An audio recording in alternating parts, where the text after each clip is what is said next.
ప్రేమ ఆస్వాదించడానికి ఎంత గొప్పగా ఉంటుంది. దాని నుంచి వ్యతిరేకత ఎదురైతే గుండె ముక్కలైనట్లుగానే ఉంటుంది. ప్రేమ ధీరజుల కథలో వీళ్ళకి ఒకరంటే ఒకరికి ఇష్టమున్నా కూడా భద్రావతి శ్రీవల్లిల రూపంలో అడ్డుకట్ట ఎదురైంది. వాళ్ళ కుట్రకి కొత్త ప్రేమ జంట విలువెల్లాడారు. ఈ రోజు ఆగస్టు 11 రాత్రి ప్రసారం కాబోయే ఇల్లు ఇల్లాలు పిల్లలు సీరియల్ ఎపిసోడ్ లో ఏమైందంటే, గుడిలో పూజారి అర్చన కోసం భర్త పేరు అడగ్గా చెప్పడానికి నిరాకరిస్తుంది ప్రేమ. అమ్మ, పెళ్ళై అర్చనలో భర్త పేరు చెప్పకపోవడం అది భర్తకు అశుభం అంటాడు పూజారి. పర్లేదు పూజారి గారు, మీరు కానివ్వండి అంటుంది ప్రేమ పొగరుగా. దీంతో అందరూ షాక్ అవుతారు. భద్రావతి నవ్వుకుంటుంది. అయ్యయ్యో, ఏంటమ్మా నువ్వు భర్త పేరు చెప్పకపోవడం భర్తకే అరిష్టమని ఓవైపు పూజారి చెబుతున్నా కూడా నువ్వు చెప్పకపోవడం కరెక్ట్ కాదమ్మా, మంచిది అంతకంటే కాదు, చెప్పమ్మా చెప్పు, నీ భర్త పేరు చెప్పు అంటుంది భద్రావతి కావాలని. భర్తకు అశుభమని పూజారి చెప్పినా కూడా నీకు అర్థం కావడం లేదా ప్రేమ, ఎందుకంత మొండిగా ఉంటున్నావు అంటుంది వేదవతి కోపంగా. మీ అబ్బాయి చెప్పాడు కదా నేను అతడి పెళ్ళాన్ని కాదని, మరి అతనే కాదన్నప్పుడు నేనెందుకు చెప్పాలి? పూజారి గారు మీరు కానివ్వండి అంటుంది ప్రేమ కోపంగా.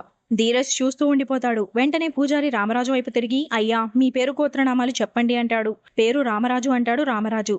గోత్రనామాలు చెప్పండి అంటాడు పూజారి. గోత్రనామాలు ఇంటి పేరు లేవండి, దేవుడి గోత్రం మీదనే చేయండి అంటాడు రామరాజు. అదేంటి ఇంటి పేరు గోత్రనామాలు లేకపోవడం ఏంటి అంటాడు పూజారి. అంటే నేను ఒక అనాథగా జీవితాన్ని మొదలు పెట్టాను అంటాడు రామరాజు. అయినా ఏంటండి పూజారి గారు, మీరు ఇంటి పేరు గోత్రనామాలు లేవు దేవుడి పేరు మీద అర్చన చేయమని చెప్తున్నారు కదా, అలా కాకుండా ఇంటి పేరు గోత్రనామాలు లేకుండా ఎలా ఉంటాయని అడిగి బాధ పెట్టడం కాకపోతేను. ఒక మనిషికి అనాథ అని చెప్పుకోవడం అంటే మనసుకు ఎంత కష్టంగా ఉంటుందో అర్థం చేసుకోకపోతే ఎలాగండి?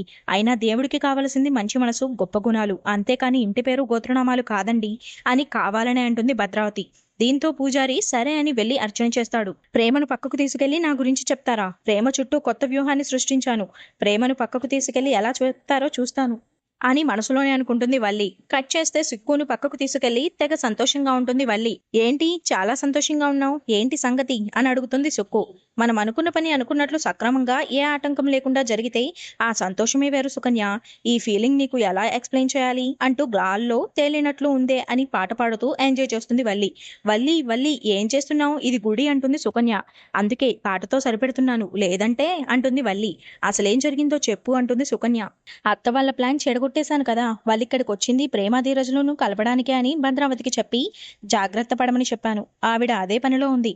ఇంకా వాళ్ళు ఎన్ని ప్లాన్స్ వేసినా ఎన్ని ఎత్తులు వేసినా ధీరజ్ ప్రేమ వలన కలపడం వాళ్ళ తరం కాదు. ఈ దెబ్బతో ప్రేమ కట్ అయిపోతుంది. అలాగే ఇంకొక ప్లాన్ వేసి ఆ నర్మదను ఇంట్లో నుంచి అవుట్ పాస్ ఇచ్చి బయటకు పంపిస్తే ఆ ఇంట్లో నేనే మహారాణిని, నేను చెప్పిందే మాట, నా మాటే శాసనమవుతుంది అంటూ మురిసిపోతుంది వల్లి. ఫైనల్ గా నువ్వు అనుకున్నది సాధించబోతున్నావు, నువ్వు సూపర్ వల్లి అంటుంది సొక్కు. అప్పుడే చందు సాగర్ ఇద్దరూ మాట్లాడుకుంటూ అటువైపు రావడం చూసి కంగారు పడుతుంది వల్లి. దీంతో సుక్కును తీసుకుని వెళ్ళిపోతుంది. మరోవైపు గుడిలో రామరాజు ఒంటరిగా దేవుడికి దండం పెట్టుకోవడం చూసి దగ్గరకొస్తారు భద్రావతి సేనాపతి. ఆ తరువాత రామరాజు వెంటే వెళ్ళి, చూసావా అక్క, ఇది వీడి స్థాయి, ఆ దేవుడికి కూడా మనలాంటి వాళ్ళంటే జలసి అనుకుంటా, అందుకే మనలాంటి వాళ్ళతో ఈ దిక్కులేని వాళ్లకు బంధుత్వం పెడతాడు అంటాడు సేనాపతి కావాలని. ఏం చేస్తాంరా సేనా, అంతా మన కర్మ, ఏ జన్మలో ఏ పాపం చేశామో అంటుంది భద్రావతి. ఈ జన్మలోనే చేశామక్క, వేదవతికి నువ్వు చక్కగా నేను అన్నగా పుట్టి తప్పు చేశాం, అందుకే ఇలాంటి వాళ్ళంతా వచ్చి మన నెత్తిని చుట్టుకుంటున్నారు అంటాడు సేనాపతి. ఏయ్ సేనాపతి అంటాడు రామరాజు కోపంగా. ఏంటి ఇప్పుడు నువ్వు గట్టిగా అరిచినంత మాత్రాన నిజం అబద్ధమైపోతుందా? ఉన్న పలంగా నువ్వు మాతో సమానం అయిపోతావా? హారతి పల్లెంలో 500 కూడా వేసే స్తోమతలేని నీకు పౌరుషం ఎందుకురా అంటాడు సేనాపతి. దేవుడి ముందు అంతా సమానమే, ఎంత ఎక్కువ డబ్బులు వేశారన్నది కాదు, ఎంత స్వచ్ఛమైన మనసుతో గుడికి వచ్చామన్నది ముఖ్యం అని అంటాడు రామరాజు. ఇలా సర్ది చెప్పుకుని బ్రతికేయండి అంటుంది భద్రావతి. ఎవరి స్థానం ఎక్కడో ఎవడి స్తోమత ఎంతో ఆ దేవుడికి బాగా తెలుసు అంటాడు సేనాపతి. కానీ నీలాంటి వాళ్ళు అది అర్థం చేసుకోకుండా మాలాంటి వాళ్ళతో సమానంగా కలిసిపోవాలని ట్రై చేస్తూనే ఉంటారు. ఏం బ్రతుకురానిది, మాయమాటలతో ముందు నా చెల్లెలని లేపుకుపోయి నా కుటుంబాన్ని విడగొట్టావు, ఇప్పుడు నీ కొడుకు నా మేనకోడలను తీసుకుపోయి పెళ్లి చేసుకున్నాడు, బ్రతికినంతకాలం పెద్దింటి ఆడపిల్లని లేపుకుపోయి పెళ్లి చేసుకోవడమే పనిగా పెట్టుకున్నారా మీరు? అయినా నీకెక్కడైనా పౌరుషం రోషం ఉన్నాయట్రా? నీ పెళ్ళాం నీ కొడుకు నీకు తెలియకుండానే దొంగ పెళ్లి చేసుకొచ్చారంటే నీ కుటుంబంలో నీ స్థాయి ఎక్కడుందో, నీ విలువ ఎక్కడుందో అర్థమైందా? ఏమైనా తుడుచుకుపోయే మనిషివి కదరా నువ్వు చూపిన దారే నీ కొడుకు ఫాలో అయ్యాడు, ఇంకా వాళ్ళని అడిగే హక్కు నీకు మాత్రం ఎక్కడుందిరా? రే రామరాజు, నీకెప్పుడో చెప్పాను, నా కుటుంబాన్ని విడదీసి నా మనసులో బాధను మిగిల్చిన నిన్ను ఒంటరివాణ్ణి చేస్తాను. ఇప్పుడు నా మేనకోడలు నువ్వు నీ కొడుకు ఎలాంటి వాళ్ళో తెలుసుకొని దాన్ని మళ్ళీ మాయమాటలతో తీసుకుపోవాలని నీ కుటుంబం ప్రయత్నం చేస్తోంది. అది ఈ జన్మలో జరగదు. ఒకవేళ అది జరిగినా నిన్ను నీ కుటుంబాన్ని ఆ దేవుడు కూడా కాపాడలేడు అంటూ వార్నింగ్ ఇచ్చి వెళ్ళిపోతుంది భద్రావతి. దీంతో రామరాజు బాధపడతాడు. కట్ చేస్తే నర్మదా, వేదవతి, ధీరజ్, అమూల్య పక్కన మాట్లాడుకుంటూ ఉంటారు. అది కాదే, నువ్వు ప్రేమతో మాట్లాడుతుంటే మా అక్క టక్కున అలా ఎలా వచ్చేసింది అంటుంది వేదవతి. మీరే పంపించుంటారు అంటుంది నర్మద. ప్రేమతో మాట్లాడడం కోసమే కదా మనం వచ్చింది, నేనెందుకు పంపిస్తానే అని అంటుంది వేదవతి. మరి ఆవిడ మాత్రం సడన్ గా ఎలా వచ్చింది అంటుంది నర్మద. అది కాదే, గుడిలో ఏదో ఒక విధంగా ప్రేమతో మాట్లాడాలి అనుకున్నాం. మా అమ్మ పుట్టినరోజు వంక పెట్టుకుని కుట్ర చేసి ప్రేమను తీసుకెళ్లిపోయిన విషయాన్ని తనకు అర్థమయ్యేలా చెప్పాలి అనుకున్నాం.